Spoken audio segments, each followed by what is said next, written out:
Good morning students. पिछले video में हमने प्रत्यक्षीकरण के व्यक्तिगत कारकों की बात की थी और अब हम सेकंड जो इसका पॉइंट है प्रत्यक्षीकरण के कारकों में, वो है प्रत्यक्षीकरण में सामाजिक कारकों की भूमिका। आज इस पर हम चर्चा करेंगे। तो बच्चों, प्रत्यक्षीकरण पर सामाजिक कारकों का भी प्रभाव पड़ता है। मनोवैज्ञानिकों ने कुछ अध्ययन किए हैं और कुछ ऐसे सामाजिक कारक बताए हैं जिनसे प्रत्यक्षीकरण स्पष्ट रूप से प्रभावित होता है। तो इनमें जो फर्स्ट पॉइंट है वो है सामाजिक मनोवृत्ति, सोशल एटीट्यूड। सामाजिक मनोवृत्ति का प्रत्यक्षीकरण पर बिल्कुल स्पष्ट प्रभाव पड़ता है। इस संदर्भ में कुछ प्रयोग भी किए गए हैं। जेलिंग मनोवैज्ञानिक थे, 1952 में उन्होंने प्रयोग किया था और इस प्रयोग में उन्होंने छात्रों के दो समूह लिए जिन्हें अपने सहपाठियों के सामने एक्सरसाइज करने के लिए कहा गया, यानी व्यायाम करने के लिए कहा गया। इनमें से एक समूह के प्रति जो उनके सहपाठी थे उनकी मनोवृत्ति अनुकूल थी तथा दूसरे समूह के प्रति सहपाठियों की मनोवृत्ति प्रतिकूल थी। तो जिस समूह के प्रति जो एटीट्यूड था वो प्रतिकूल था, उन्हें प्रयोगकर्ता ने व्यायाम करने का एक तरह का प्रशिक्षण दे रखा था ताकि उनसे गलतियां ना हो, तथा जिस समूह के प्रति जो उनका एटीट्यूड था, जो मनोवृत्ति थी वो अनुकूल थी, उन्हें प्रयोगकर्ता ने जानबूझकर इस तरह से व्यायाम करने का प्रशिक्षण दे रखा था कि उनसे गलतियां अधिक हों। सहपाठियों से अनुरोध किया गया कि दोनों समूह के छात्रों द्वारा व्यायाम करते समय होने वाली त्रुटियों को लिखते जाएं। तो देखो, परिणाम में ये पाया कि जिस समूह के प्रति उनकी मनोवृत्ति अनुकूल थी, उनके व्यायाम में, एक्सरसाइज में उन्होंने कोई त्रुटि का प्रत्यक्षीकरण नहीं किया, तथा जिस समूह की मनोवृत्ति प्रतिकूल थी, उनके व्यायाम में उन्होंने काफ़ी त्रुटि उनको नजर आई। अनुकूल मनोवृत्ति वाले समूह द्वारा प्रतिकूल मनोवृत्ति वाले समूह की अपेक्षा अधिक त्रुटि की जा रही थी, जबकि जो अनुकूल मनोवृत्ति वाले थे उन्होंने ज़्यादा त्रुटियां की, लेकिन फिर भी उन्होंने जो प्रतिकूल मनोवृत्ति थी जिनके प्रति उनकी गलतियों को उन्होंने अधिक ढूंढा। तो ये परिणाम से स्पष्ट होता है कि व्यक्ति की जो एटीट्यूड है उसका प्रभाव उसके प्रत्यक्षीकरण पर पड़ता है। प्रत्यक्षीकरण पर एटीट्यूड के प्रभाव को दिखाने के लिए एक दूसरा प्रयोग भी ल्यूबा मनोवैज्ञानिक ने किया था और इन्होंने सम्मोहन के जरिए सब्जेक्ट के 3 तरह की मनोवृत्ति उत्पन्न की: खुशी की मनोवृत्ति, आलोचना करने की मनोवृत्ति तथा चिंता की मनोवृत्ति। एटीट्यूड मीन्स किसी अन्य व्यक्ति के प्रति हमारा जो दृष्टिकोण है। तो सब्जेक्ट को विभिन्न तरह की तस्वीर दिखाई गई और इन तस्वीरों में कुछ लोगों को सेमिनार में बैठे हुए, तो कुछ को मैदान में धूप में लेटे हुए, तो कुछ को नाचते गाते हुए भी मुद्रा में दिखाया गया। परिणाम में ये देखा गया कि जब प्रयोज्यों में खुशी की मनोवृत्ति होती थी तो वे तस्वीर की काफ़ी प्रशंसा करते थे। जब चिंता की स्थिति में वे होते थे तो तस्वीर के क्रियाकलापों में उन्हें उदासी दिखाई देती थी, तथा जब वे आलोचना का एटीट्यूड उनमें होता था तो वे तस्वीर के कुछ अंशों को, जैसे नाचने गाने के जो अंश हैं, जो दृश्य हैं, उनको वे अनैतिक बताते थे। तो ये जो अध्ययन है इससे स्पष्ट होता है कि एटीट्यूड का या मनोवृत्ति का प्रभाव प्रत्यक्षीकरण पर पड़ता है।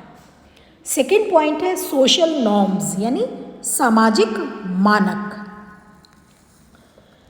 प्रत्यक्षीकरण सामाजिक मानकों द्वारा भी प्रभावित होता है। प्रत्येक समाज के बच्चों कुछ अपने नियम होते हैं, कुछ अपने नॉर्म्स होते हैं, कुछ अपने मानक होते हैं जिनसे व्यक्ति का प्रत्यक्षीकरण प्रभावित होता है। जैसे हिंदू समाज में गाय को माता का दर्जा दिया गया है, जबकि मुस्लिम समाज में ऐसी मान्यता नहीं है। तो गाय का प्रत्यक्षीकरण हिंदुओं द्वारा एक खास ढंग से, जबकि मुसलमानों द्वारा कुछ भिन्न ढंग से किया जा सकता है। उसी तरह से कुछ देशवासियों द्वारा संख्या 13 को अशुभ माना जाता है। हमने सुना है ना कि 13 अंक अशुभ होता है, तो इसलिए उस देश के वासियों द्वारा संख्या 13 को अशुभ घटना के संकेत के रूप में प्रत्यक्षीकरण किया जाता है। इसी तरह से भारतीय समाज में वृद्ध लोगों के प्रति विशेष सम्मान तथा दया का एक सामाजिक नॉर्म बना हुआ है कि हमें अपने बुजुर्गों का सम्मान करना चाहिए, उनके प्रति दया भाव रखनी चाहिए। तो यही कारण है कि इस समाज में वृद्ध लोगों को प्रत्यक्षीकरण ऐसे ढंग से हम करते हैं मानो वे सभी तरह के अनुकूल मनोवृत्ति के केंद्र रहे हों। तो इस तरह से प्रत्येक समाज की, प्रत्येक व्यवस्था की अपनी मान्यताएं हैं, अपने नॉर्म्स हैं, अपने नियम बने हुए हैं और उन्हीं नियमों के आधार पर व्यक्ति का प्रत्यक्षीकरण, उन्हीं नॉर्म्स के आधार पर व्यक्ति का प्रत्यक्षीकरण प्रभावित होता है। थर्ड पॉइंट है सामाजिक कारकों में सामाजिक सुझाव, सोशल सजेशन। तो प्रत्यक्षीकरण पर सामाजिक सुझाव का भी प्रभाव पड़ता है। इसका सबसे अच्छा उदाहरण हम समझ सकते हैं, शेरिफ मनोवैज्ञानिक ने दिया था, जो ऑटोकाइनेटिक मूवमेंट पर उन्होंने प्रयोग किया, स्वतः चालित गति जिसको हम कहते हैं, उस पर उन्होंने प्रयोग किया। इस प्रयोग में 2 अवस्थाएं उन्होंने ली। दोनों अवस्थाओं में सब्जेक्ट्स को या प्रयोज्यों को अंधेरे कमरे में पर्दे पर प्रोजेक्टेड रोशनी का एक छोटा सा सर्किल दिखाया और वो जो सर्किल था, वो जो वृत्त था, वो स्थिर था, लेकिन वो घूमता हुआ या चलता हुआ मालूम पड़ता था तथा सब्जेक्ट को उसके चलने की या गति की दर का अनुमान लगाना था। तो पहली अवस्था में प्रयोज्य एक एक करके कमरे में प्रवेश करते गए और जो प्रोजेक्टेड रोशनी थी उसके वृत्त की गति के दर का उन्होंने अनुमान लगाया। दूसरी अवस्था में सभी सब्जेक्ट एक साथ कमरे में प्रवेश करे और जोर जोर से बोला और वृत्त की गति की दर का अनुमान लगाया। तो परिणाम में देखा गया कि दोनों अवस्थाओं में प्रयोज्य को या सब्जेक्ट्स को भ्रम हुआ, अर्थात अपना अनुमान प्रकट करने में गलतियां हुई। परंतु दूसरी अवस्था की तुलना में पहली अवस्था जो थी उसमें गलतियां अधिक हुई तथा सब्जेक्ट्स द्वारा दिखाई गई त्रुटियों की मात्रा में विभिन्नता भी काफ़ी अधिक थी। इसका कारण ये था कि दूसरी अवस्था में सब्जेक्ट्स द्वारा किया गया प्रत्यक्षीकरण जो था वो एक दूसरे के अनुमान द्वारा, जिसे वे बोलकर स्पष्ट करते थे, उससे प्रभावित हो रहा था। यानी सभी लोग अनुमान लगा रहे थे और बोल बोलकर बता रहे थे, तो उससे वो प्रत्यक्षीकरण प्रभावित हो रहा था। तो इस प्रयोग के परिणाम ये बताते हैं कि पारस्परिक सुझाव द्वारा किसी वस्तु का, विशेषकर जो वस्तुएं अस्पष्ट होती हैं, उनका प्रत्यक्षीकरण प्रभावित होता है। यानी जब हम आपस में सुझाव करते हैं, सजेशंस लेते हैं, तो उससे भी हमारा प्रत्यक्षीकरण प्रभावित होता है। एंड फोर्थ पॉइंट है प्रोपेगेंडा, प्रचार। प्रत्यक्षीकरण पर बच्चों प्रचार का भी प्रभाव पड़ता है। मनोवैज्ञानिक ये कहते हैं कि जिन वस्तुओं के लिए अधिक प्रचार किया जाता है उन पर व्यक्ति का ध्यान बहुत तेज़ी से जाता है। और ये हम सब लोग इससे अच्छी तरह वाकिफ़ हैं। हम टीवी देखते हैं, उसमें देखते हैं कि जिन वस्तुओं का ऐड आता है, एडवर्टीज़मेंट होता है, हमारे लिए उसका मूल्य अधिक हो जाता है, हम उस पर अधिक ध्यान देते हैं और इस तरह से उसका प्रत्यक्षीकरण भी हम जल्दी करते हैं।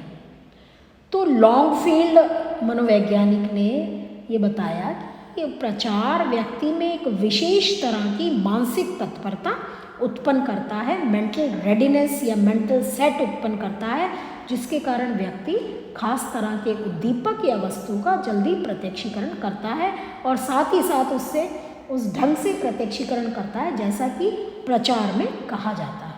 तो इस तरह से बच्चों प्रत्यक्षीकरण पर ये कुछ सामाजिक कारक हैं, जैसे सोशल एटीट्यूड है, सोशल नॉर्म्स हैं, सोशल सजेशन है और प्रचार। इनका प्रभाव प्रत्यक्षीकरण पर पड़ता है। और हम लास्ट पॉइंट की बात करेंगे, सांस्कृतिक कारकों की भूमिका। तो प्रत्यक्षीकरण पर सांस्कृतिक कारकों की भूमिका भी इम्पॉर्टेंट रोल अदा करती है। 20वीं शताब्दी के प्रारंभ में रिवर्स मनोवैज्ञानिक 1905 द्वारा तथा बाद में आलपोर्ट 1957 और कैंपबेल 6 के अध्ययन जो हैं वो महत्वपूर्ण हैं। रिवर्स ने जो अध्ययन किया था उससे पता चलता है कि जो वेस्टर्न कल्चर है, जो पश्चिमी संस्कृति है तथा जो अपश्चिमी संस्कृति के लोग हैं, उनमें भ्रम की मात्रा तथा दिशा, डायरेक्शन में अंतर होता है।